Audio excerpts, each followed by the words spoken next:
a little while ago about possibly putting some apartment complexes between 85 records? Like, yeah. Do you think it's still possible? I'm like, I don't know. Here, call me. And she called and she's like, yeah. She goes, she's interested in doing it. I'm like, cool.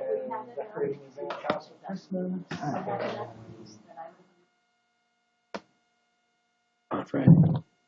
15 seconds, right? 15 was funny. 10.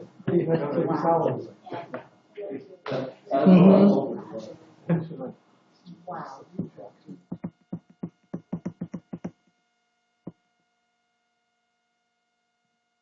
Staff ready? Welcome everyone to the City Council meeting for the City of Evans, December 1st, 2020. I'm Brian Rudy, the Mayor. I'll call the meeting to order. Please stand for the Pledge of Allegiance. I pledge allegiance to the flag of the United States of America and to the republic for which it stands, one nation, under God, indivisible, with liberty and justice for all. Roll call, please. All right, Mayor Rudy. Here. Mayor Pro Tem Clark. Here. Councilmember Spear. Here. Councilmember Johnson. Present. Councilmember Neal. Present. Councilmember Castle. Here. Councilmember Mortensen. Here. Thank you. Next item on the agenda is audience participation. Is there anyone in the audience who wishes to address City Council on any item not on the agenda this evening? Please step up to the podium, state your name and address. Welcome and thank you for being here. Grant Hoekstra. What I wish that would happen is that we would take the, whatever you call it, about the Ridge addition, and we talk about it rather than push it through on the consent agenda.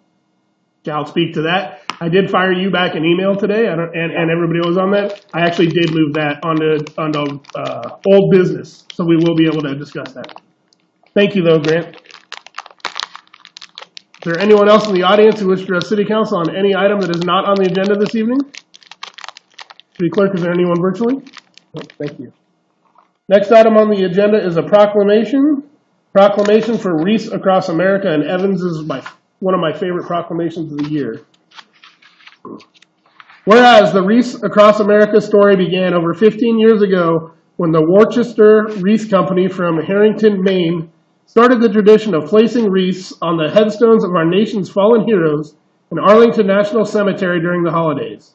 And whereas the National Wreaths Across America mission is to remember the fallen, honor those who serve, and teach our children the value of freedom.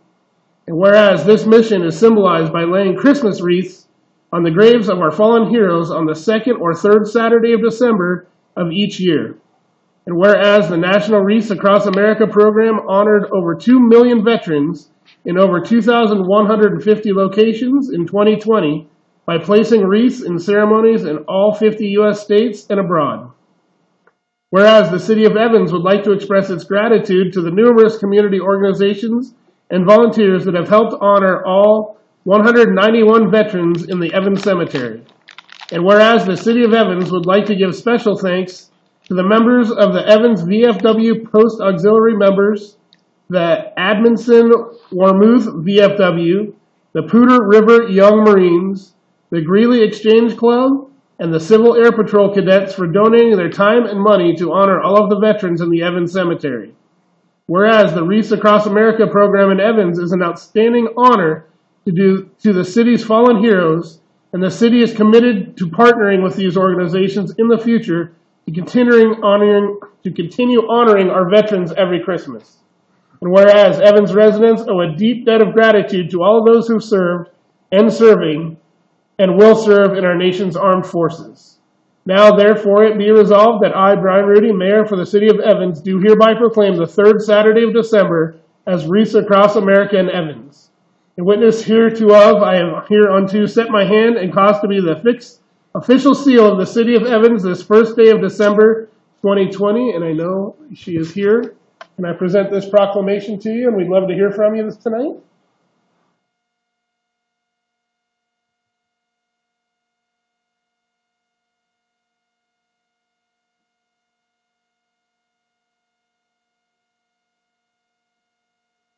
I'll email it to you. Oh, okay. That'll work. Yeah. Well, you are being close. I'm just going to.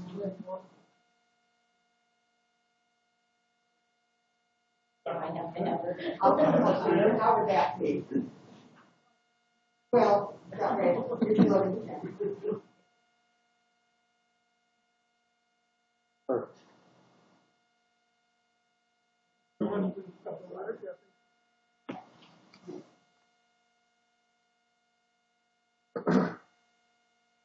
Well, I don't really have too much to add to this. I really appreciate the support from the town of Evans and Scott and everybody else that's been involved. And we have all of our wreaths, and actually we're able to have some extras, and so we are crediting them, some of them for next year, and then are able to give some to Lynn Grove. So I feel really good about that, because the important thing is that the veterans are honored no matter where they are, what cemetery. So we're sharing. So I hope everybody will be able to come on December 19th. I know that Mayor Rudy is going to be there because he's our MC, so I need him there.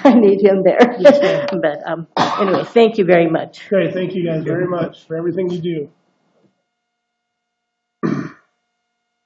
Next item on the agenda is the approval of the agenda. I do have one change to the agenda.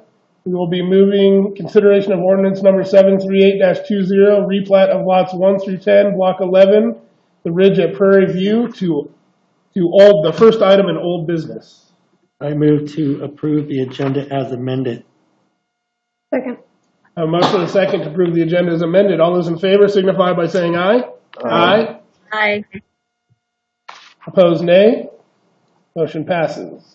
Next item, consent agenda. Approval of the November 17th, 2020 City Council meeting minutes. Consideration of resolution number 42-2020, a resolution establishing the 2021 City Council meeting dates and times. And consideration of resolution number 43-2020, a resolution designating the public place for the posting of notices of public meetings. I move to approve the consent agenda.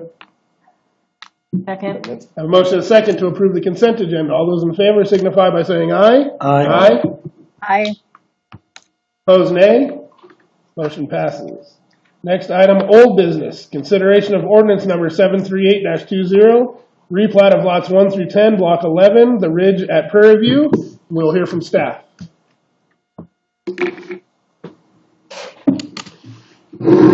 Yes, Mayor, members of council, this is the second reading of ordinance number 738-20. It's the replat of lots 1 through 10, block 11. It's the ridge at Prairie View.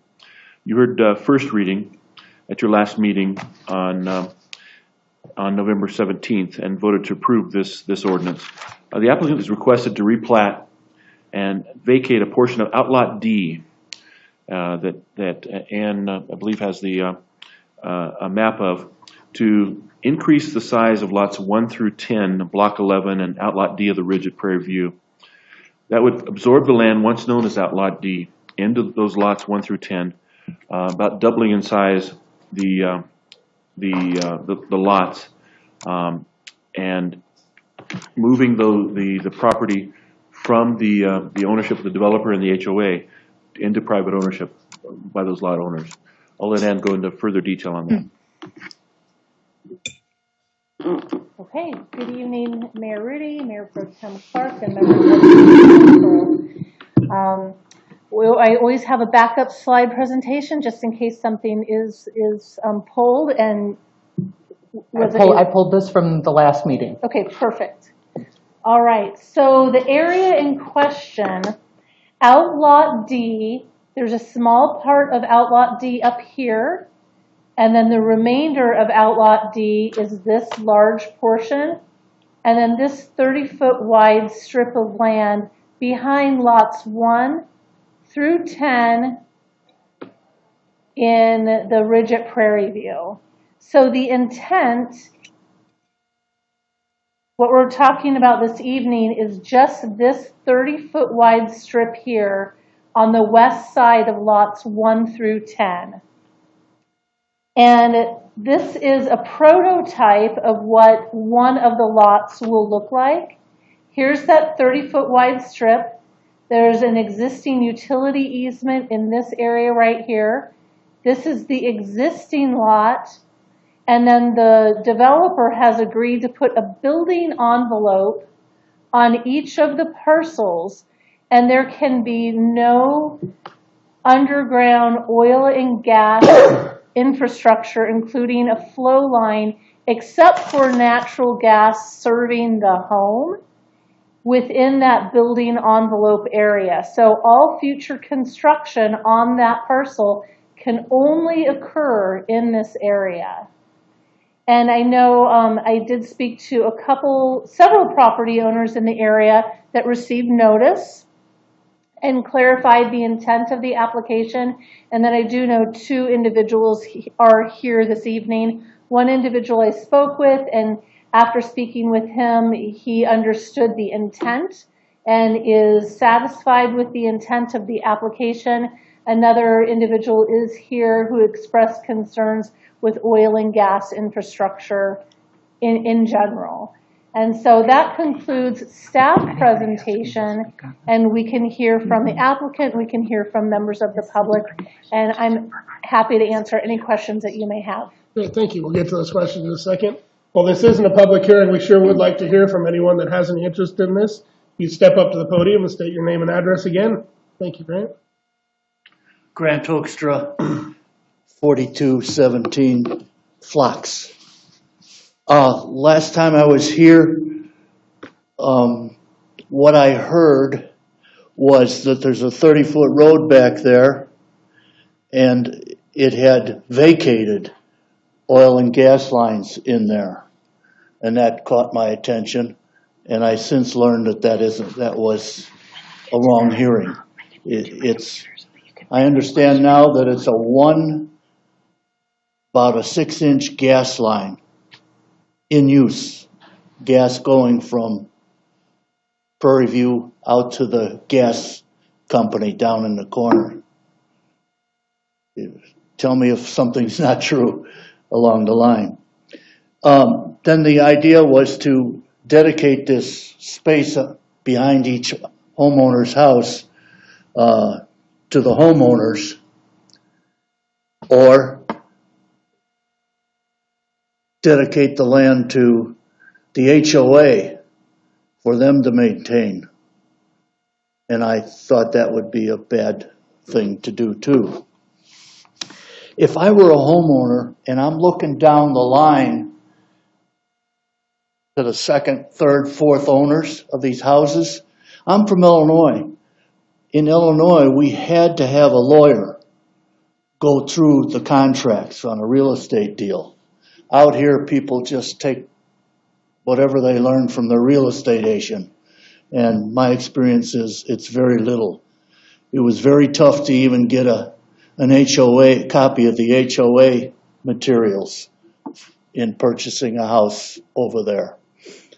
So I think one possibility could be to take and put a berm up there. My concern is if we get one of those times where you get 8-10 inches of rain in a day, all that Cave Creek water is going to come sheeting down through the subdivision in a torrent. I'd rather see it hit a berm from Cave Creek and shoot down to the river or to Prairie View Drive.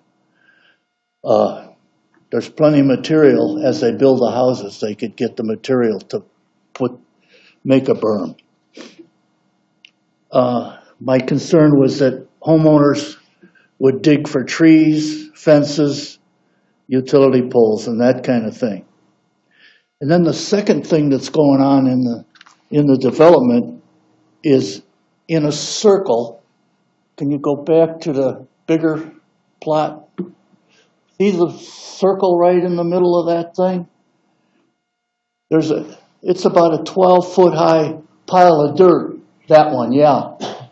And what it is what's called an attractive nuisance. There's capped off oil wells in there. And if we get snow, the kids are going to be up there sledding off of that right into the road. Bad accident, could be a disaster. for anybody. I would like to see the developer get on that real quick to get it down to grade level. Recap the wells and get it down so that nuisance isn't there, even this winter yet. I think that's all I have to say now. Okay, thank you. Is there anyone else in the audience who wishes to address City Council on this item? We got a couple of them. Whoever wants to go first, please. If you don't mind stating your name and address, welcome and thank you for being here. Evening, everyone. My name is David Ellsworth. I live at 4228 Paintbrush Drive in the Ridge. I'm here representing the Homeowners Association as I am the current president. So I want to apologize a little bit. We were very, very concerned when we kind of got gist that there might be some deeding over to the Homeowners Association of this small piece of land. The strip of access is what it used to be. But going back and reading all your minutes, I see that not only did everyone in the council ask the same questions we had and concerns we had about the actual configuration, we also realized that the Homeowners Association wasn't going to be associated with it at all. It's going to be deeded over to the property managers. The only concern I had is the same one that a couple of the council members had, which Grant kind of spoke of, is future owners understanding that there's an easement back there. But certainly that's something we can't really deal with tonight. So I want to thank you all for being so thorough in covering all the bases on that thing. It's a little bit above grade for both our development and the Cave Creek. The only issue I ever thought was that there would be a fencing issue, and certainly that can be worked out with the homeowners that move into the place. So everything seems to be fine from the Homeowners Association's view of it. Speaking for just a moment on what Grant was talking about, there's another circle that's actually in green on the other end of our development, and that has had the remediation done to remove the wellhead and get everything down to grade. So my assumption, tell me if I'm wrong, is that that's probably been contracted out for this circle and well and just hasn't been completed. But other than that, that's about all. And thanks a lot for letting me speak tonight and helping me out. Your Miss Beth Johnson did a great job explaining what was going on. So we're all good. And once again, thanks a lot. Thank you very much. Sir?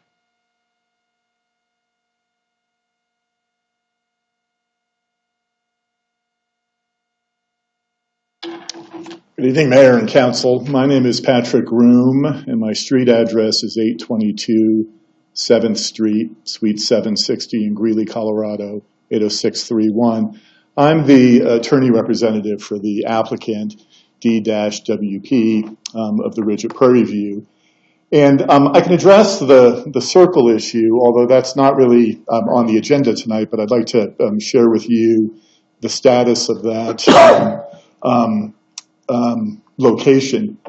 There are two wells, I think, as the council may know, that were plugged and abandoned that are located on that circle. You can see on this aerial the circle on the eastern half of the development, and there were wells at that location as well. Those were plugged and abandoned, and that circle has been reclaimed and landscaped. That plan is the same plan that's in place for the western circle. The issue there is that the wells were plugged by Noble, and they were plugged not at the correct grade where the roads are. And those wells are now owned and controlled by PDC Energy, and PDC is the only party that can authorize cutting those down to grade. The developer in the fall reached out to PDC. I was actually present at a meeting on site. And PDC has agreed to cut those down to grade, and they're in the process of doing that. I don't know the schedule, that's controlled by PDC, but it's my understanding that that remediation will occur fairly quickly. I certainly appreciate the concern expressed by Mr. Hoekstra. It is potentially a nuisance, and it is something that needs to be addressed. But I can assure the council that the developer is working on that as diligently as possible. And we anticipate that's going to be reclaimed in the near future. As far as the issue that's on the agenda, I addressed the council 2 weeks ago and explained what this proposal is. The line that's still active is a line that's operated by DCP Operating Company, LP. And it's a gathering line, and it's not a flow line. That may be a distinction without a difference for most of you, but what that means is it's collecting production off-site, and it's bringing that production through the ridge to the Greeley gas plant, which is located approximately a quarter mile south of the ridge at Prairie View. At some point, that's going to be cut and abandoned when the wells that are being serviced to the north are plugged and abandoned. We don't know when that's going to occur, but at some point in the relatively near future, that will occur. That line it was potholed during this application process, meaning an individual went out, dug down, and located that line. And that line is more than 4.5 feet deep in that location. And to give you some context, your typical natural gas Atmos line is probably 2, at most 3 feet below the surface. So this is 1.5 feet to 2 feet or more deeper than those lines are. And so the risk of actually hitting that line, doing anything like planting a fence or planting a tree is minimal. But it's not to say there isn't any risk. The difference between a gathering line and a flow line is a gathering line is actually something of record. There is an easement that's of public record. It's designated on the plat. There's a utility plan that's being submitted to the city. That shows where this line is. I spoke with Mr. Hoekstra today and expressed to him what the plans were and what our concerns were. And I've offered to Ms. Bess Johnson that the developer intends and is willing to place a marker on each lot where that line is. While that might not be necessary, that offers some added protection, and that would be a natural gas line monument that would be planted in the ground that would designate where that line is. And that would offer some additional notice to homeowners. The fact of the matter is no building should occur in that area because it's outside the building envelope. Of course, some people may take action without following the correct procedures. They should be notifying 811 to locate utilities, and if they did that, the pipeline would be located. But even if they don't do that, the depth of this pipeline, I think, is going to mitigate any risk of any rupture occurring and any hazard to the public health becoming imminent. Can we guarantee that there will never be an incident? No. But the risk with this line is certainly not greater than your typical Atmos line. And I think it's actually less based on the factors I've enumerated. I'll be happy to answer any questions the council has. Okay. Any questions on this gentleman? Councilmember Spear? So when you potholed it, did you do more than one location? Did you do locations, several, I don't know, steps along the way there so that we know that it might be okay in lot 1, it's 4.5 foot, but maybe in lot 8, it's only 2.5 foot? That's a good question. It was potholed approximately every 20 feet. Okay. So when I didn't do the potholing myself, obviously, but I did go out and I did observe the potholing, okay. And there were at least 7 or 8 hole locates along that stretch. Any other questions of this gentleman? Mm-hmm.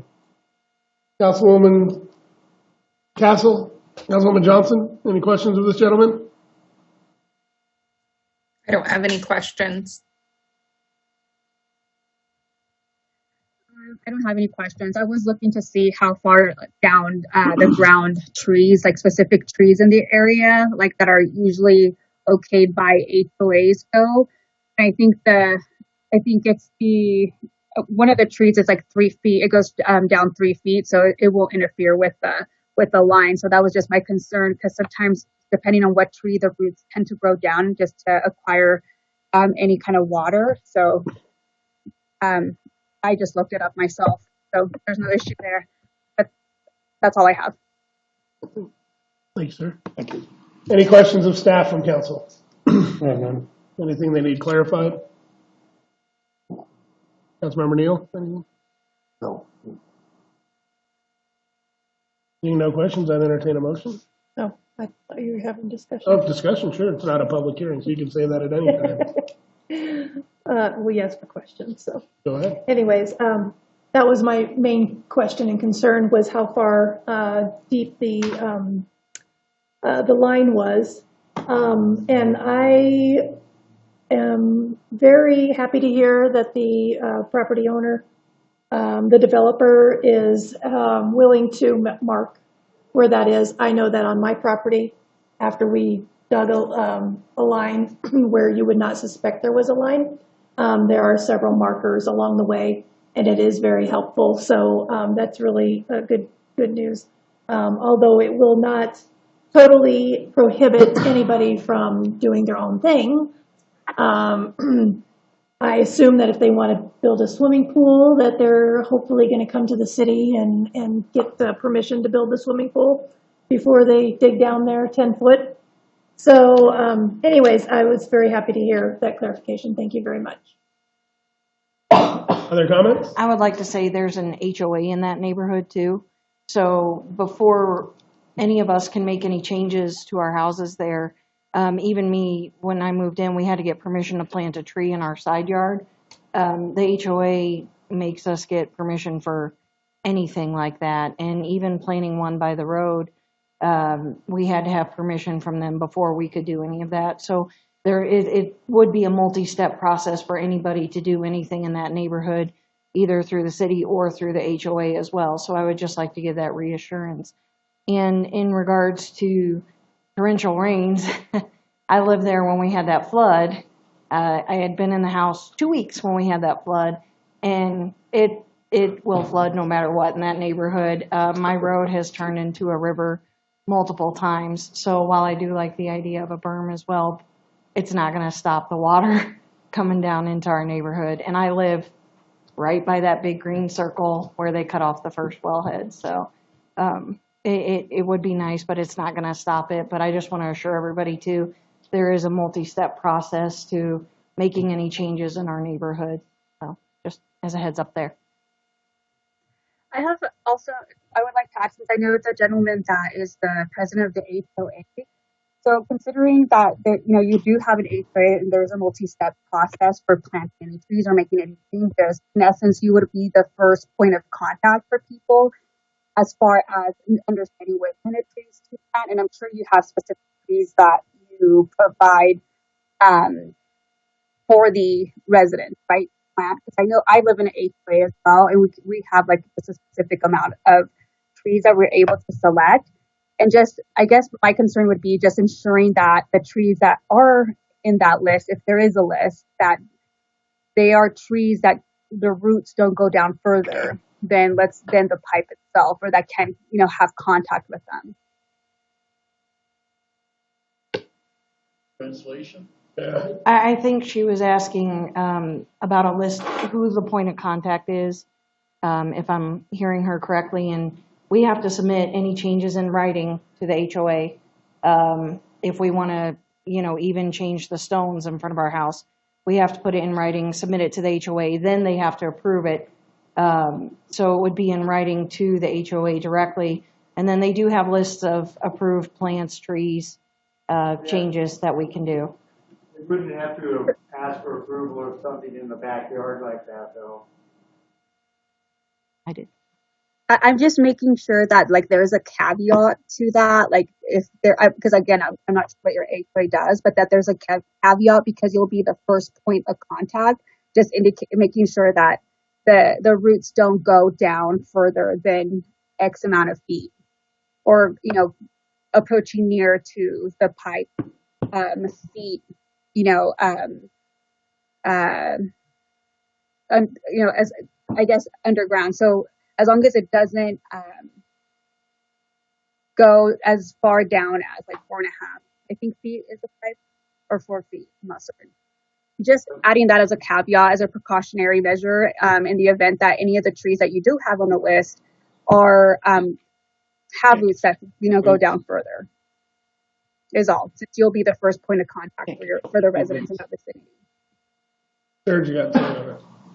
Council, I'd like to point out as well that DCP monitors their easement lines, and they have a right pursuant to their easement agreement to remove any obstructions that are either built or planted within the easement. If DCP feels that there's a tree planted that poses a hazard, they'll go in and remove that tree themselves. And they patrol those aerially and by plane as well as on foot. So it's something they stay on top of. Okay, thank you. Well, perfect, thank you. Because that's my concern, is that, you know, something is planted and unfortunately they're not given the information as how far down those roots go. And so that's good to know that there's like a precautionary measure added to that in the event something were to occur. That's a good question, but I think Thank that would you. be addressed. Thank you. Any other comments or questions from council? I just want to say I appreciate the hard work and the thoughtfulness behind it. I think continual education of residents, period, for anything is good, and knowing to call 811 and to do these things is helpful, particularly in situations like this. But I think that the team has really done their due diligence in ensuring the safety and welfare of residents. I appreciate the thoughtfulness behind it. I was one who had voiced concerns about people putting up a structure or digging for some reason, and I greatly appreciate the markings and think that's a great idea. So I just really appreciate it. Thank you. Mr. Room, did you? You bet. Councilperson Mortensen is correct. The one thing that you do have to do in the ridge is you have to follow the city guidelines on what kind of tree you would plant. The city has a guideline for that, and the reason they do is just because of that. They're not deep-rooted trees that you're generally allowed to plant in the area at all, and they also don't go too high. So hopefully that'll help allay your fears about any kind of deep roots interfering with the piping. Thank you. Yeah, thank you, sir. Any other comments or questions? Hearing none, I'd entertain a motion. I move to approve ordinance number 738-20, replat of lots 1 through 10, block 11 at the Ridge at Prairie View on its second reading. Second. I have a motion and a second to approve ordinance number 738-20, replat of lots 1 through 10, block 11, the Ridge at Prairie View, second reading. All those in favor signify by saying aye. Aye. Aye. Opposed, Aye. nay. Motion passes. Thanks. Thank you for being here tonight, everyone. Next item on the agenda is a public hearing, consideration of ordinance number 733-20 to repeal and replace sections 18.06.060, 18.06.070, 18.06.080, and 18.06.090 of the Land Development Code. First reading, I will open the public hearing and hear from staff. Yes, Mayor, members of council. This is a public hearing on ordinance number 733-20. It is an ordinance that would repeal and replace sections of several sections of your land use development code. It is first reading. The intent of this ordinance is to repeal and replace sections of the code that are confusing and have several sections right now that deal with processes that have site plans, minor development plans, and uses by special review in different places. This would bring those processes all together under one section, would clarify measurements, distances, and dimensions, and put those in one place, would add a definition of replacement, of redevelopment, and would clarify the intent of development standards as being applicable to all development in the city. There'd be notification requirements for different application types that are now confusing and difficult to apply. And the zoning tables for each zone district would become clarified and easier to understand. With that, I'll turn it over to our Community Development Director, Ann Bess Johnson, to further describe this ordinance. Thank you, Mr. Mayor, Mayor Pro Tem, and members of City Council. And Randy, thank you very much for that introduction. So what we have before us this evening are, there are, I believe, 6 sections to be heard. The first section is to amend Chapter 18.06.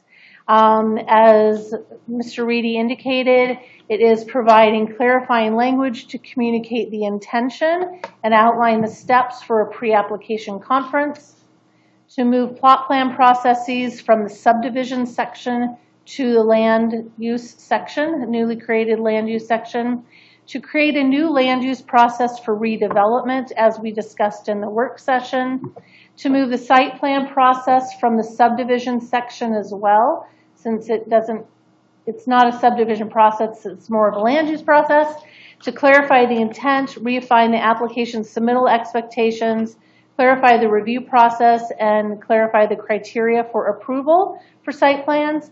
And then with the special use permit process as well, to clarify intent, actually provide a list of application requirements, refine the review process, and the criteria for approval. So that's item 1 in your packets. And as you can see in your packets, you have one attachment that was a clean version, and the other version is a red line version, so that you could see where we were adding language and where we were keeping everything the same, but just moving it so it made sense. The second item, or the second section, would be to refine the existing table that lists the residential bulk requirements to address ambiguous language, questions raised by the public, and then to confirm interpretation. Heather Utrata, the building permit technician, and I work in this table almost daily as we are receiving new building permit applications for residential development, and it's just confusing. So Heather and I work together to make clarifications so that we were always interpreting the table correctly. The third section, as stated on the slide, would be to add a definition of what redevelopment is. Since we're going to have a process to hopefully help redevelopment, we thought we should define what it is. The fourth section then is to clarify the intent of development standards. Right now, as you can see on this slide, it just indicates that development standards, it could be intimated that development standards are only applicable at certain times, but in working with the city attorney and the assistant city attorney, we clarified that the intent really is for all development in the city, and that if a developer is not going to meet those intended development standards, that we're not going to issue a final plat, we're not going to issue the land use permit, because through that process they have to show how they're going to meet the intent of those development standards. Then in the last 2 sections of this presentation then, one is on public notice. As you can see in your packets and the packets that are online for the public as well, oftentimes public notice required notice by certified mail and notice by first-class mail. So it seemed a little redundant to staff to have to send out 2 separate notices, one by first-class, one by certified. So when in doubt, we went with the certified, the more restrictive mailing. And then items like annexation and rezoning with the annexation weren't listed in the mailing notification table. So we wanted to include that, and then also just clarify there. And then the last section that's in your packet is the land use tables that are found in Chapter 1804, and each zoning district cluster. So for instance, you have all the residential zone districts, all the commercial, all the 85 overlay, and all the industrial zone districts will have a set of land uses that are allowed in that zone. And right now, again, in other areas of the code, it states that if you need a site plan, you need to follow the development standards. But the P category in the tables does not correlate to needing that site plan. And then we added or a redevelopment plan because we wanted to have that flexibility provided to applicants in there. And so now the P will indicate that some permit is needed, whether that be a redevelopment plan or the site plan. It was always the intent, it was just never clarified. And then the S indicates that something does need a special use permit, which would be a hearing item. That, in a nutshell, completes the summary of what is proposed to you this evening. Planning Commission did have 2 work sessions and a public hearing on this. The public hearing was last week, and so this is coming before you following your work session with a recommendation for approval from Planning Commission. And that concludes staff comments, and I'm available to answer any questions you may have. Thank you very much. This is a public hearing. Is there anyone in the audience who wishes to speak in favor of this issue? Anyone virtual? Is there anyone in the audience who wishes to speak in opposition of this item? No one virtual, I'm assuming. Questions of staff? I have no questions. Yeah. Councilwoman Castle, Councilmember Johnson, I have no questions. Councilwoman Spear, any questions? Nor do I. I just wanted to ask, I appreciate you putting the Planning Commission minutes in there. It would be very helpful in the minutes. This is totally irrelevant to this subject, except for that the Planning Commission minutes were in here. It would be great if we knew who was making the comments.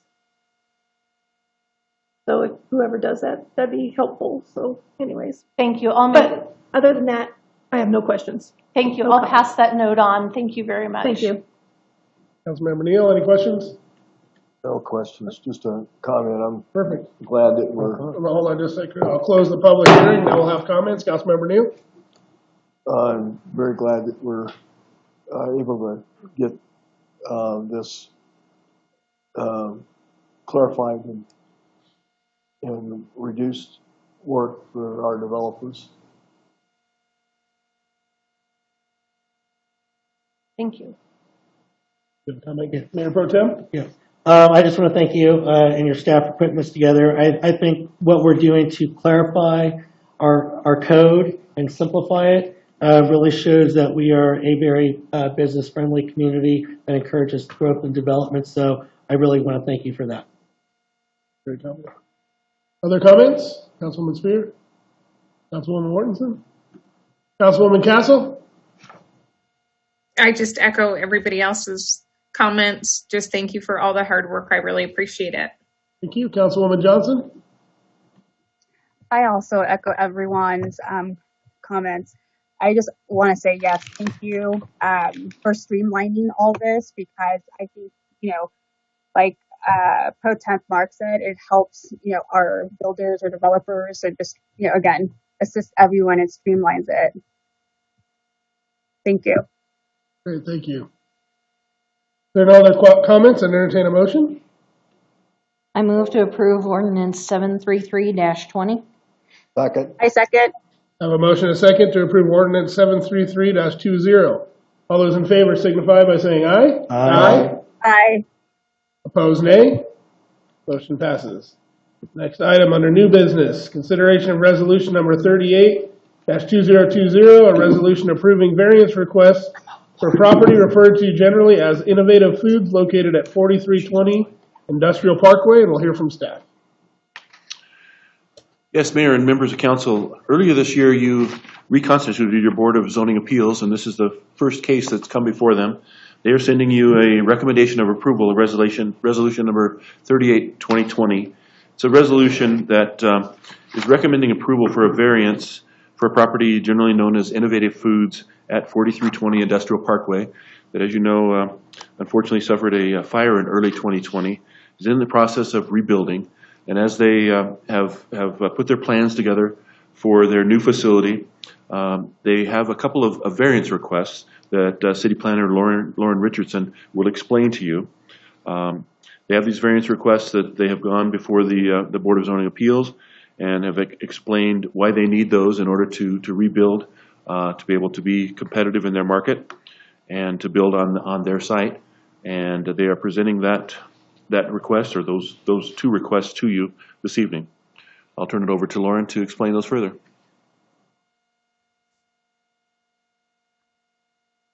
See, do we have my PowerPoint up there? Mom, got it?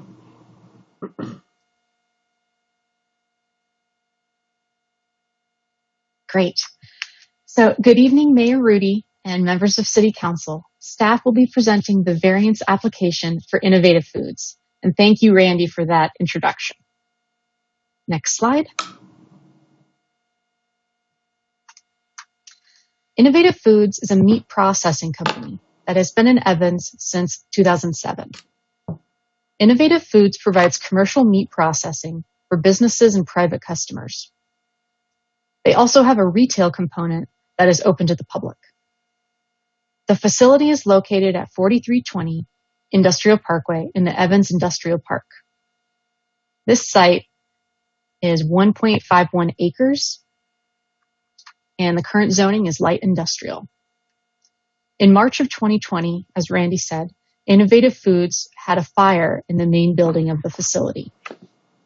The main building was demolished in July of this year, leaving remaining structures on the north and the east side. The proposed new building footprint extends further south and west of the original footprint to accommodate the building expansion. Next slide.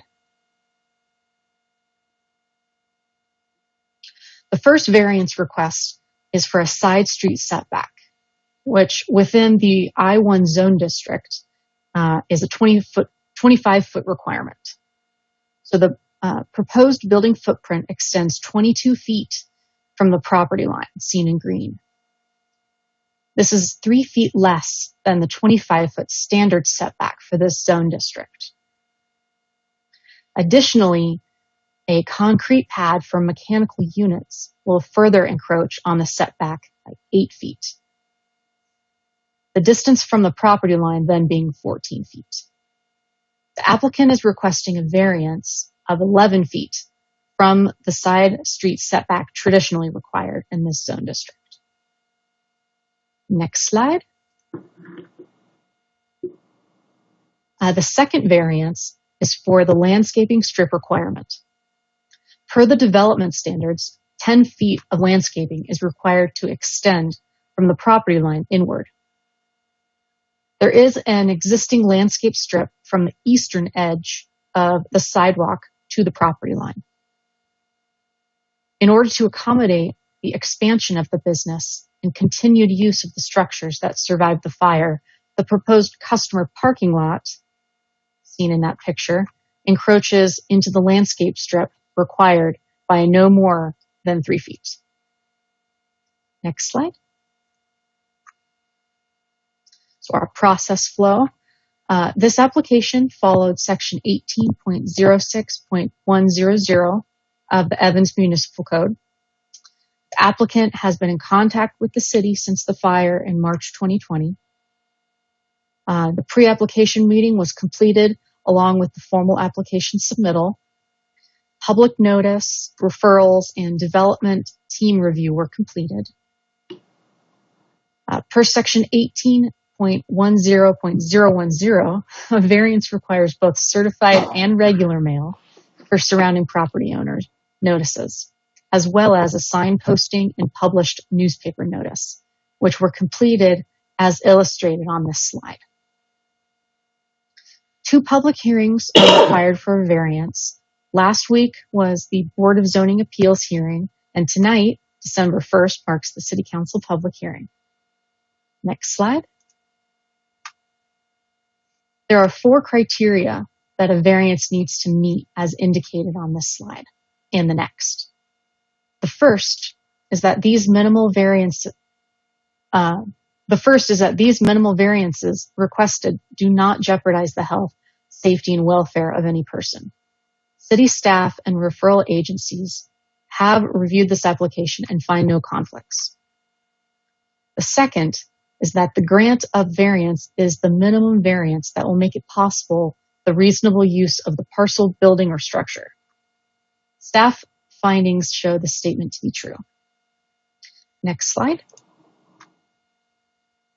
The third is that the applicant needs to fulfill one of the 2 conditions listed under slide C, or the numbers, letter C.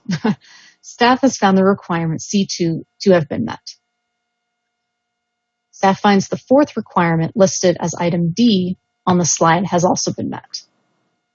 On the side street variance, the permanent structure is encroaching 3 feet. On the front landscape strip variance, the maximum encroachment is approximately 3 feet. These requests are found to be minimal by staff and were not reasonably self-imposed by the applicant. On Tuesday, November 24th, 2020, the Board of Zoning Appeals has recommended approval of Resolution 38-2020. There are suggested motions in your packet. This concludes staff comments. Thank you. Thank you. Anything else from you? Questions of staff? Councilwoman Johnson?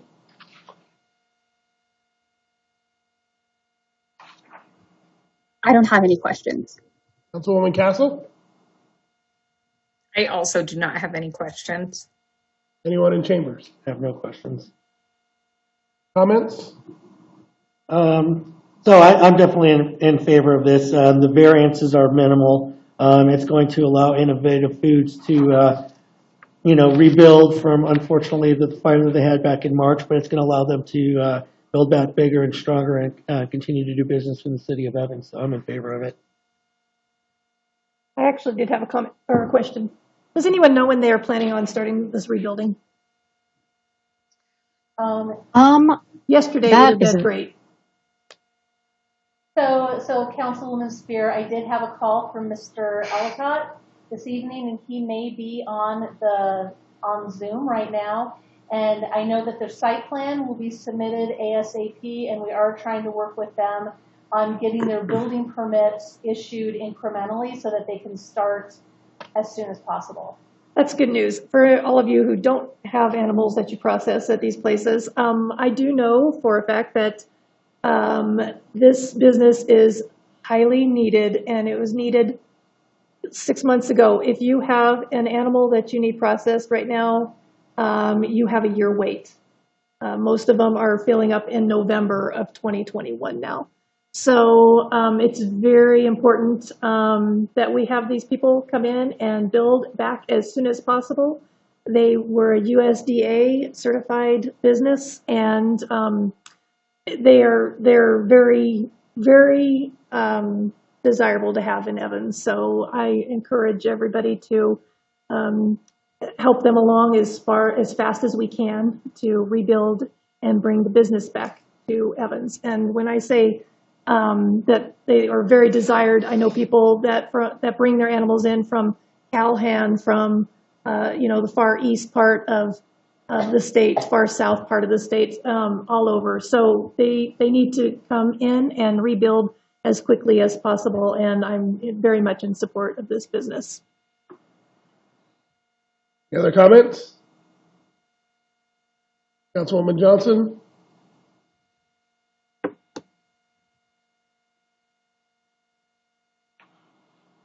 I also echo what Council Member Spear stated. Innovative Foods has been within the city for some time now, and anything we can do to assist them with their business is definitely something we should consider. It's unfortunate what happened to them. When the fire occurred, I did pass by to see what was happening, and there was a lot of different fighters from different cities assisting with the fire, which was greatly appreciated on how quickly everyone responded to help the business. But I'm in support. Thank you. Thank you. I'm also very much in support. It's a very important business to our city.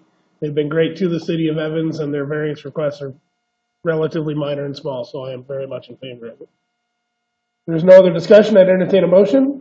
I move to approve resolution number 38-2020 as proposed. Second. I have a motion and a second to approve resolution number 38-2020 as proposed. All those in favor signify by saying aye. Aye. Aye. Opposed, nay. Excuse me. Sorry, delay. It's okay. Motion passes. Next item, new business, consideration of resolution number 34-2020 to make factual findings determining the annexation eligibility for annexation of certain real property located at 4333 West Service Road and 1280 Brantner Road, owned by Kyle McConnell and Brian Spaeth. I hope I said that correct. We'll hear from staff. Yes, Mayor and members of council, what's before you this evening is that resolution number 34-2020. That is a procedural resolution that would make factual findings regarding this McConnell-Spaeth annexation located at 4333 West Service Road and 1280 Brantner Road. It is procedural in that it would only make factual findings regarding the legal eligibility for this annexation. I'll let Community Development Director Ann Bess Johnson make any further comments. So, thank you, Mr. Mayor, and members of City Council. This first item on the agenda for the McConnell-Spaeth annexation and zoning is the resolution declaring that the properties are eligible to be annexed to the city. There are findings under the Colorado Constitution and Colorado Revised Statutes that establish eligibility for annexation, and staff did work with the Assistant City Attorney and the City Attorney. The biggest reason why annexations are usually not deemed eligible is because they do not meet the contiguity requirements. And contiguity means how far do they touch the existing city boundary with the city of Evans. So the parcel located at 4333 West Service Road is contiguous by half. Their southern property boundary line and their eastern property boundary line already touch property that's in the city of Evans. The property at 1280 Brantner Road, this section up here is contiguous, and this section right down here is contiguous, and that represents a 20% contiguity, and the minimum requirement is 16.67% contiguous. So again, in working with the Assistant City Attorney, we did determine that these two parcels are eligible for annexation, and that is the ordinance that's being presented right now, is just the eligibility. Thank you. And that concludes staff. Any questions, staff, on just the eligibility of these properties? I have none. Looks like it's eligible. Yeah, it's Yep. eligible. Seeing none on the online there, so I'd entertain a motion. I move to approve resolution number 34-2020 as proposed. Second. I second. I have a motion and a second to approve resolution number 34-2020 as proposed. All those in favor signify by saying aye. Aye. Aye. Aye. Opposed, nay. Motion passes. Next item, new business, public hearing. Consideration of ordinance number 736-20, concurrently annexing zoning certain real property located at 4333 West Service Road and 1280 Brantner Road, owned by Kyle McConnell and Brian Spaeth, and accepting the annexation agreement. First reading. We'll open the public hearing and hear from staff. Thank you, Mayor and members of council. Now that you have found that the McConnell-Spaeth annexation area is eligible for annexation, the next step under Colorado law and the Evans Municipal Code would be to do an ordinance that does annexation and zoning concurrently. The ordinance before you would annex these two properties in the same ordinance, would zone the property located on Brantner Road to light industrial, I-1, and the property located along West Service Road to 85 RCR, which is your US 85 retail and commercial regional corridor zoning district. This would be first reading of that ordinance number 736-20, and I'll turn it over to Community Development Director Ann Bess Johnson to further explain. Thank you, Mr. Reedy, Mayor, and members of City Council. So Planning Commission did entertain the change of zone at their October hearing. And after conference with the City Attorney, even though it wasn't annexed yet, a Planning Commission can hear a zoning request because it has to come to you for the final decision. And they did make a recommendation of approval for that zoning request in October. The only other thing I would add to what Mr. Reedy had indicated is that the ordinance that is being presented to you at first reading this evening is not authorizing any land use. It's just saying that, yes, you want to annex these properties into the city of Evans, that the proposed zoning is appropriate, and that at a certain time, future land use applications will be needed. Either a site plan or this special use permit will be needed in order to legalize any use on the property. You also have in front of you an annexation agreement, and that did come back executed yesterday by the property owner. It includes items such as the structures on site will need to be inspected by our building official, that there will need to be another 2.5 feet of right-of-way dedicated to the city with the platting of this in order to accommodate the future right-of-way for Brantner Road when that would come into the city. It indicates that the site shall be maintained in a way that does not promote nuisance conditions. The fence needs to be uprighted. The property needs to be continued to be cleaned up. And I know Mr. McConnell and Mr. Spaeth have done a great job at cleaning the property to date, and we want to see that continue. So that annexation agreement does take into account some of the initial issues. Any future development on site will also require a development agreement or a site improvements agreement that will come back to you as well. So at this time, I do know that the applicant's representative, Mr. TJ Heipel, is on Zoom, and the applicants may also be on Zoom as well. So if you have any questions for those individuals and staff, we are available, and this concludes staff's presentation. Did they have anything they wanted to present, or are they just there for questions? They're there for questions. Okay.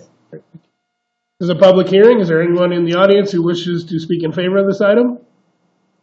Anyone virtually? Is there anyone in the audience who wishes to speak in opposition of this item? I mean, no one virtually.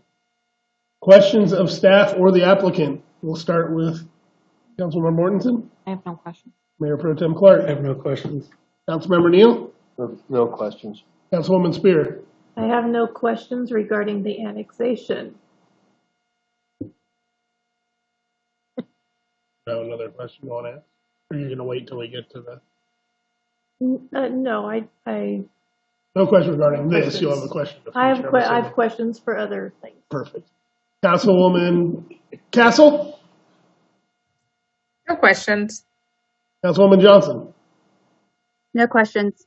I have no questions as well, so I'll close the public hearing. Comments?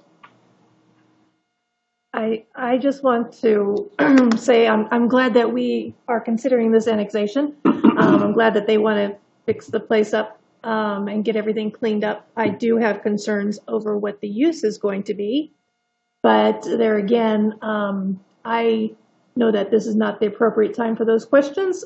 So I am for the annexation, but I have questions on the use.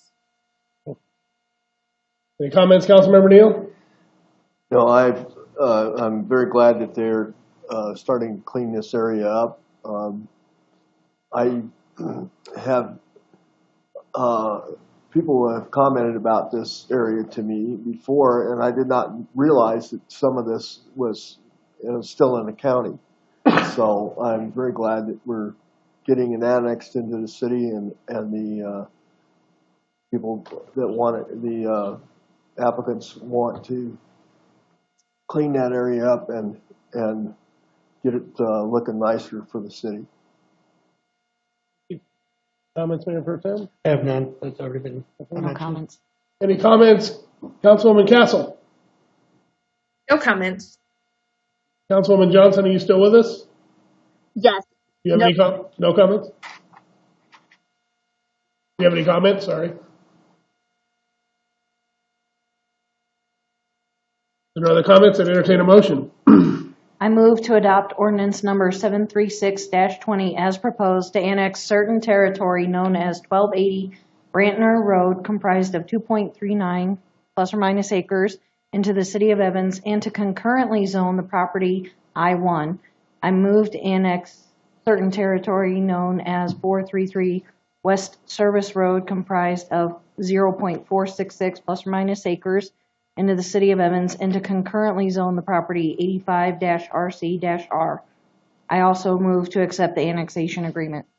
Second.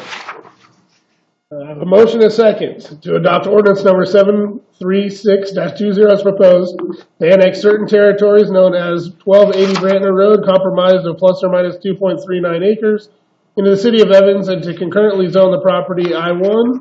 I move to annex certain territory known as 4333 West Service Road, comprised of plus or minus 0.466 acres, into the city of Evans and to concurrently zone the property 85 RCR. I also move to accept the annexation agreement. All those in favor signify by saying aye. Aye. Aye. Opposed, nay. Motion passes. Next item, new business, consideration of resolution number 40-2020 regarding approval of the 2021 fee schedule, and we'll hear from staff. Thank you, Mr. Mayor.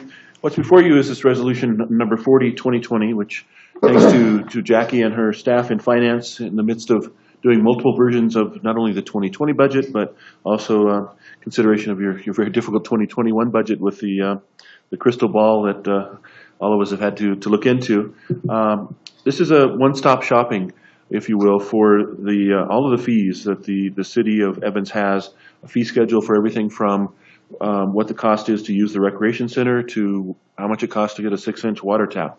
So it's a comprehensive document that puts all of our fees in one place. You no longer have to go searching in multiple places for the fees for anything that we offer, any service or products that the city of Evans offers. This is a product that the staff is very proud of, and I think one that will serve the citizens and hopefully council very well as we move forward. Something that will be much easier to update and make sure that we're moving forward well in future budgets and making sure that we're providing good customer service. So with that, I'll turn it over to Jackie to further explain.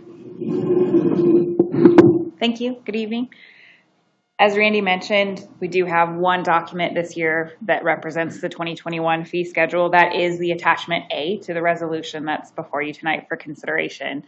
If you think back to prior years, council would have adopted the fees in various portions, multitude of fees for utility, fees for the various funds, a separate resolution for the impact fees, a separate resolution for the fee schedule itself. So this represents that one combined document for all fees to be effective January 1, 2021. And as Randy mentioned, the finance team worked with staff from various departments in conjunction with the budget process teams. And during that same time frame, each of these fees were looked at to make sure that it was competitive, comparable, still reasonable for the city for the fees as they're recommended for next year. Just to touch on some of the major changes or the major fees that are included in this fee schedule, a reminder for utility fees, many of them are requesting that 1.9% inflationary increase for the areas of non-potable water, wastewater, and storm drainage fees. Recommending a 75% increase to our base water rates. That would bring our in-city rates up to $21 per month. We are recommending a 6% increase in water consumption rates. That is the 6% we anticipate to receive in fee increase from the city of Greeley. And also recommending a similar 6% increase in both the recycling and refuse fees for next year as well. In the areas of all things impact fee, recommending an inflationary increase of 1.8% uniformly for all of those, with the exception of the new school district impact fee. Those are not recommending an increase for next year. Rather, we're adopting those as the MOU with the school district set forth, but they are included in the fee schedule to be comprehensive for next year. And at the prior work session, we also talked about other major changes. So recreation facility rental fees, the ball field fees, court collections is a new fee, as well as a change in development and review fees that we have talked about a few times, also reviewed by Finance Committee back in August.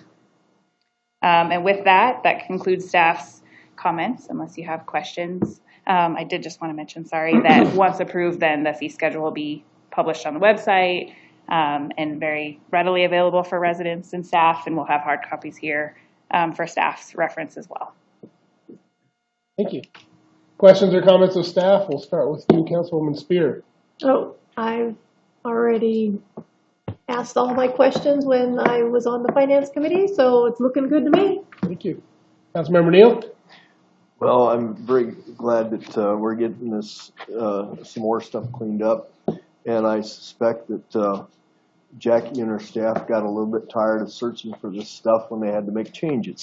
so it's the extra work it was to reduce her workload. So, but it also benefits our citizens to be able to go and developers to be able to go in one place and find all the fees. Thank you. Councilmember Martinson. I have no questions. Mayor Pro Tem Clark. I have no questions. Councilwoman Castle. Questions or comments? Nope, just thanks to Jackie and the team for all their hard work on this. I really appreciate it. Councilwoman Johnson? I also echo the fact that everything's kind of, again, streamlined in one place. It just cleans everything up and it's easy and to locate and utilize. So thank you so much for all your efforts and all of this. It's greatly appreciated. It looks really good. Thank you. I have no questions. I had a few questions during the work session and you already answered them all, so I am good. If there are other questions or comments, I'd entertain a motion. I move to approve resolution number 40-2020 to adopt the 2021 fee schedule. A second. Second. A motion is second to approve resolution number 40-2020 to adopt the 2021 fee schedule. All those in favor signify by saying aye. Aye. Aye. Aye. Opposed, nay. Motion passes. Next item, new business, public hearing, consideration of ordinance number 741-20, amending the 2020 budget. First reading, I will open the public hearing and hear from staff. Yes, Mayor and members of council, ordinance number 741-20 is the second of three budget matters on your agenda this evening. It is the second budget revision request of the year. It's a rather lean budget revision request. Typically these may have more items, but because this has been a lean budget year, there, as Jackie will explain in just a moment, there are not very many items here, especially for the general fund, for very good reason. These requests are very few and they're very meaningful. They've been winnowed out to the ones that are absolutely necessary moving forward. There are a few items that were essential, moving some projects forward and completing some of the projects, especially for the enterprise funds as we move forward here. This budget revision was reviewed by the Finance Committee on November 10th and also discussed in your work session on November 17th. We bring it forward to you for first reading of your ordinance this evening.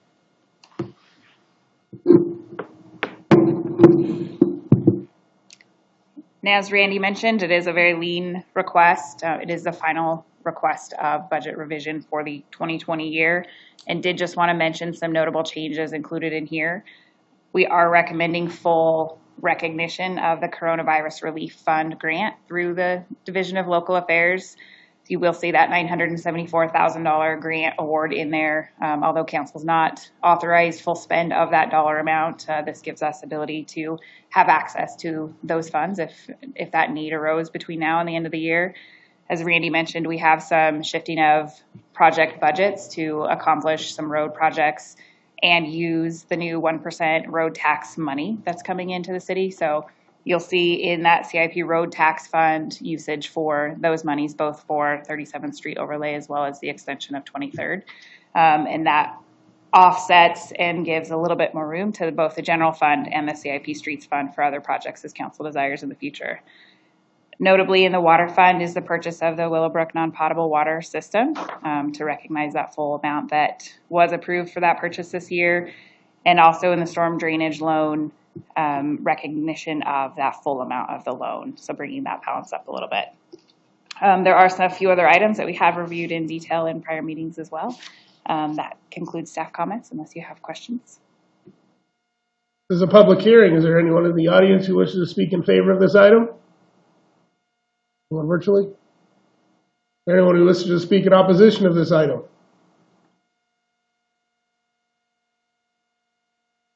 Questions of staff? Start with Councilmember Mortensen again. I have no questions. Mayor Pro Tem Clark? I have no questions. Councilmember Neal? I have no questions. Councilmember Spear? Ditto. Questions, Councilmember Castle? No questions. Got a few arms up there. I'm Councilmember Johnson? juggling right now.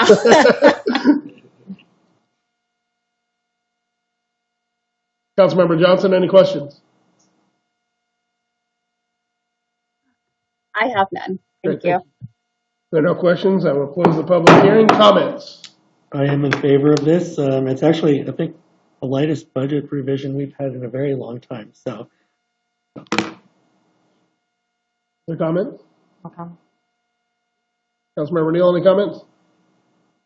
No, I am glad to see that we are able to use the road tax to offset some of these expenditures, and really, and also very glad to see some signs up promoting to the residents that the sales tax they approved funding is being used to improve our road system.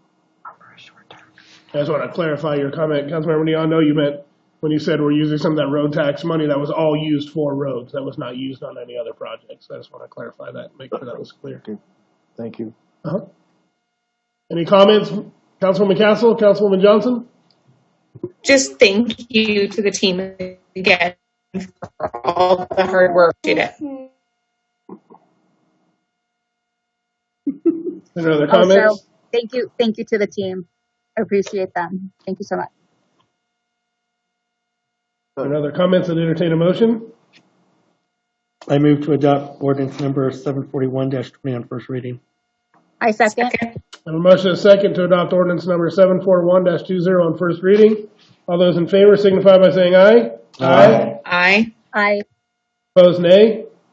Motion passes. Item 12, new business, consideration of resolution number 39, 2020, establishing the 2021 property tax levy. We'll hear from staff. Yes, typically the last step in establishing the annual budget is to establish your 2021 property tax levy. Resolution number 39-2020 would do that for the year 2021. And I'll let Finance Director Jackie Trout describe that. Good evening again. The resolution before you allows myself as treasurer to certify with the county prior to December 15th, as is their requirement that the mill levy again for the 2020 year will remain at 3.536 mills, consistent with historical. And I will just note the dollar amounts in staff report indicate that our budget estimates for next year's property tax is just shy of $684,000. That was based on August preliminary information received from the county. And I did receive yesterday an updated estimate of valuation, and it only changed by about $186. So staying very consistent. No changes are obviously necessary in our budget estimates for next year, but you are just certifying that that mill levy amount for next year will be levied again. With that, I'd be happy to answer any other questions you may have. Questions of staff? I have no question. Any questions virtually? I have none. Comments? I would like to, I mean, I know this isn't about, I would like to maybe have a work session to discuss maybe, talking about the mill levy, if we need to make any changes or adjustments to it later on.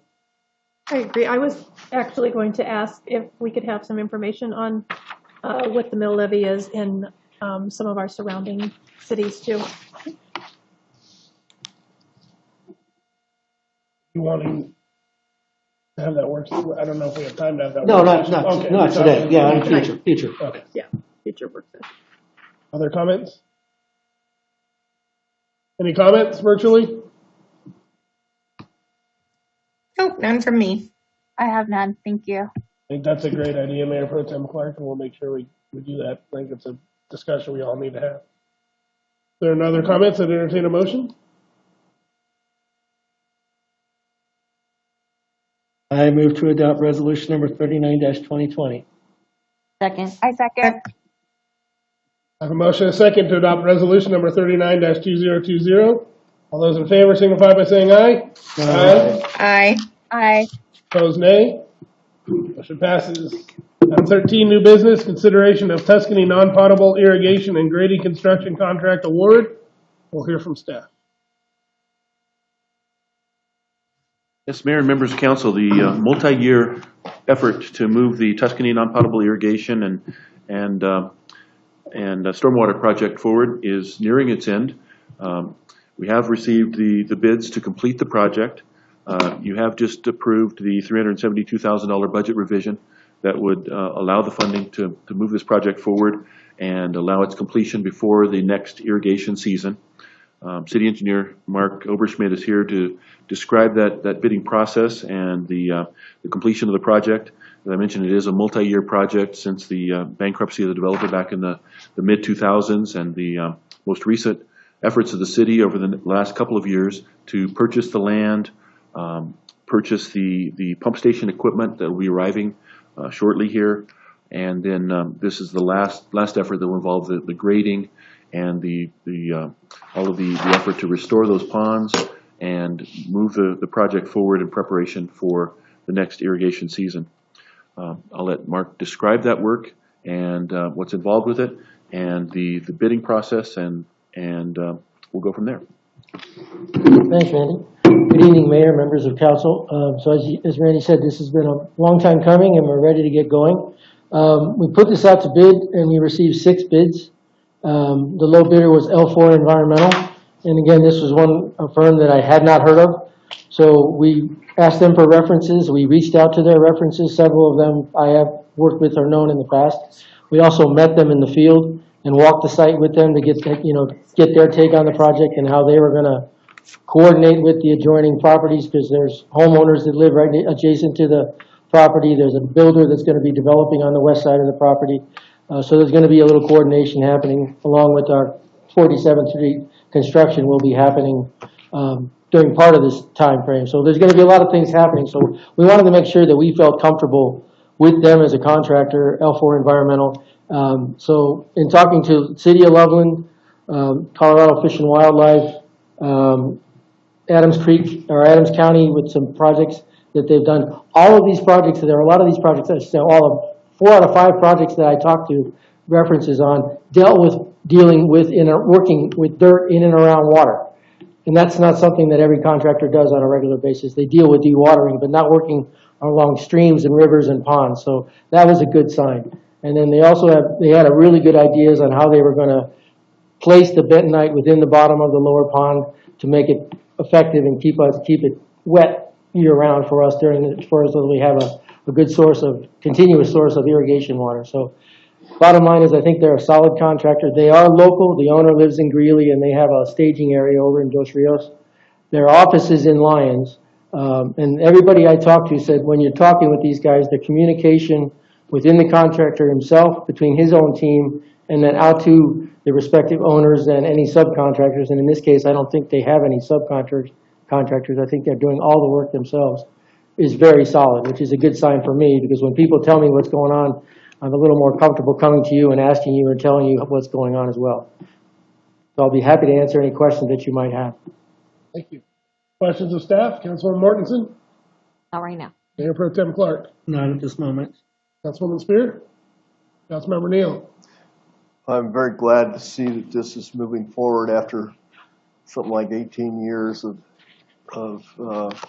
the residents, past and present, of Tuscany not being able to partake of what was promised to them by the original developer. And I also see it's anywhere from $300,000 cheaper than some of the other bidders. So I'm very pleased with that. And I'm sure that the Tuscany HOA members will be pleased with that amount too. Thank you. Any questions of staff, Councilwoman Castle? Nope, no questions. I appreciate the look and the references, and thanks for the hard work. Councilwoman Johnson, questions or comments? I have no questions. My comments is also thank you. I appreciate all the work. Thanks. Any other comments from council? Actually, I'll make, Mark, I really appreciate what you and your staff do. Since you've been here and you've gone out and have these bids coming to us for the city, I do like to say thank you for doing the researching these companies, especially if you haven't heard them, and actually going out with them to the sites and talking to them and getting there, seeing what their perspective and getting a gauge for their experience. So it makes the process a lot easier when before in the past we get contractors we've never dealt with before and never were researched, and we wound up in a bad situation. So I appreciate you going out there and actually taking the time and researching these individuals. It saves me a lot of headaches. It's a very selfish thing for me. It saves us a lot of explanation. Exactly. Yeah. So thank you very much. Any other comments? Hearing none, I entertain a motion. I move to award the Tuscany non-potable irrigation and grading project contract to L4 Environmental and to authorize the mayor's signature on an agreement in the amount of $833,099 with a not-to-exceed amount of $916,409, including a 10% contingency to be assessed with city manager approval to handle unforeseen circumstances that may occur with the project. Second. I have a motion and a second to award the Tuscany non-potable irrigation and grading project contract to L4 Environmental and to authorize the mayor's signature on an agreement in the amount of $833,099 with a not-to-exceed amount of $916,409, including a 10% contingency to be accessed with the city manager approval to handle unforeseen circumstances that may occur within the project. All those in favor signify by saying aye. Aye. Aye. Opposed, nay. Motion passes. Item 14, reports, city manager or deputy city manager. I'm not sure who's doing it. Deputy city manager? I just had a few comments this evening. One thing I forgot to mention as we did the snow and ice report this morning, there are a number of resources available on the website. If you do get questions from community members, feel free to refer them to us or to the website. The maps that Scott referred to are on the website, as well as the snow and ice plan that goes through the 4 levels and a number of other resources. So that information is there and maybe be handy to somebody who has questions. Also just wanted to give a good shout out to our recreation and building maintenance staff. They're responsible for the lights you see on the building. We weren't able to do a great gathering that I think all of us would have liked to with Santa and the reindeer and everything else this year because of COVID, but I think they did a great job. Hope you liked it as well. Getting the building all lit up, including some areas that weren't lit up last year. So we got a new installation done and some new lights, and I think they did a great job. Just a few other things. The new road ahead signs are up. Hope you've seen those around town. We've designed them to be portable so we can readily move them from project to project as we go. We've also got some smaller ones as we do the smaller projects, the chip seals and things like that. So you'll see those go out as we deploy those projects next year. Quick update on the other projects. 37th Street, as you're aware, very near completion. They're doing the concrete collars around the manholes and the valve boxes this week, finishing up the painting. That project is very, very near completion. 47th Street or 47th Avenue, they're done with the in-ground utility infrastructure work. Be wrapping up that project for the winter as they come back next spring once the ground thaws to finish up the road work. They're kind of cleaning up the construction site, going away for a couple months or so, and then coming back. 23rd Avenue, making great progress there. They're completing the curb and gutter this week. They'll be doing the base course work, and we should be seeing some asphalt going down yet this week and next week as well. So getting very, very close on that one. Randy, do we have any word from Excel on the? We do not yet. That will be the final thing that we need to do to have done is that pole being moved. But everything else is moving on course. So those 3 projects are on track and will be done before Santa arrives. So, and we'll have that Arrowhead area cleaned up and ready for the winter. So, a number of projects happening. The storm jetting, the storm pipe jetting. They've crossed the highway. They've completed the east side. So all of the storm pipes on the east side of Evans have been cleared last year and this year. They've cleared underneath the highway, with the exception of that one major pipe that will be done as part of the major work that engineering will be doing. They're approaching 11th Avenue now, and they'll be stopping this year's work and ready then to continue west next year. The other work that will be pending and continuing through the winter is work on the alleys and work on the signs. We're working on the east end, working east to west on those. Number of other, kind of operational endeavors like that as we continue forward. So just because it's winter doesn't mean we're going to rest or anything. So we'll keep those things moving. So thank you. That's my update. Thank you, Randy. City Attorney, Mr. Cobb. Thank you, Mayor. Members of City Council. So I don't know if you've already heard this or not, but at 5 o'clock tonight, I did receive a copy of the court's order dismissing the Eastwood Village case with prejudice. So, and I was asked what it means to be dismissed with prejudice, and what that means is that the case is over and can't be brought back. So, pleased to announce that we are done with the Eastwood Village litigation. The attorneys that sent me a copy of the order, Nancy Cohen and Nicole Black, both complimented the city on its persistence in seeing this case through, and I want to echo that and thank City Council for its support throughout the case. Also want to recognize and compliment staff for really doing the yeoman's work to carry this case across the finish line, especially Jim Becklenberg, Randy Reedy, Ann Bess Johnson, and Mark Oberschmidt. It's been sort of a long journey, but I think we can officially say as of tonight that it is over, at least as far as the litigation is concerned. So that's enough news from me tonight. Scott, next item on the agenda is audience participation. For anyone in the audience who wants to address City Council on any item? We have one. Yes, Mayor, Rudy, and Council, we did have a comment that came from the Kelly family that resides at 3129 39th Avenue here in Evans. They wanted to make Council aware of a traffic situation in Ashcroft Heights on 32nd Street. They stated that traffic consistently moves faster than the posted speed limit, and they would like to know if the city could consider adding speed bumps or dips on 32nd Street between 35th Avenue and Tuscany Subdivision. However, this has been responded to by Chief Brandt. Chief Brandt's response was that he has requested the speed monitoring trailer to be posted in the area while the city considers the suggestion, and gave the Kelly family his contact information. Perfect. That's exactly what we were going to tell them. That's great. Anyone else virtually? That was it. Mr. Oberschmidt, yes. Just wanted to also say, I spoke to this Mrs. Kelly. She called about an accident that occurred at her property over the weekend, and a car went through her fence because it was driving too fast. And we have another resident who lives in the vicinity who's emailed me over the years.